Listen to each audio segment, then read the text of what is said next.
Isang nagpakilalang alias Rene ang mga aligasyon laban kay Pastor Apollo Kibuloy at pagdawit sa magamang Rodrigo at Sara Duterte. Binayaran lang umano siya ng 1 milyong piso ni Senadora Risa Hontiveros. Tinawag naman itong kasinungalingan ng Senadora. Nakatutok si Sandra Aguinaldo.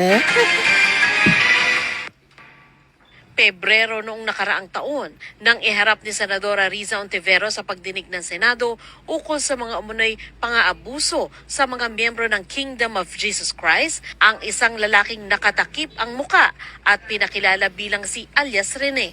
Si alias Rene ay hardinero raw sa Glory Mountain property ni Pastor Apollo Kibuloy sa Davao City na nakaranas daw ng pananakit sa kamay mismo ni Kibuloy at sexual na pang-aabuso sa ibang miyembro ng KOJC. Pero isa sa pasabog na pahayag noon ni alias Rene ang nasaksihan raw niya nang dumalo umuno kay Kibuloy sina dating Pangulong Rodrigo Duterte at noy Davao City Mayor Sara Duterte. Minsan po pumupunta din po doon si former President Rodrigo Duterte at former Mayor, Davao Mayor Sara Duterte. At pag umaalis na po sila doon sa Glory Mountain, dala na po nila yung mga bag. Siya pong bag na nilalagyan po ng mga baril. Nakita mo ng sarili mong mata Nakita mo? na inilabas ang laman ng mga bag Charot. at ang lamang ito ay Talaga? mga baril na iba't ibang klase. Yes po, Madam Chair.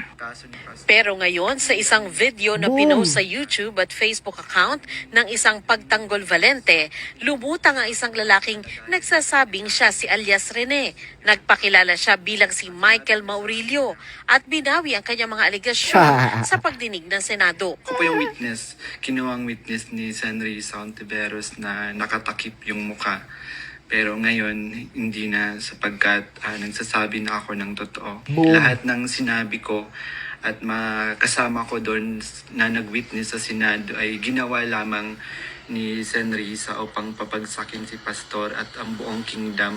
Aniya, dinagdagan umano ng abogado mula sa opisina ni Senadora Risa Hontiveros ang kanyang affidavit. Ang sinabi niya ukol sa mag-amang Duterte.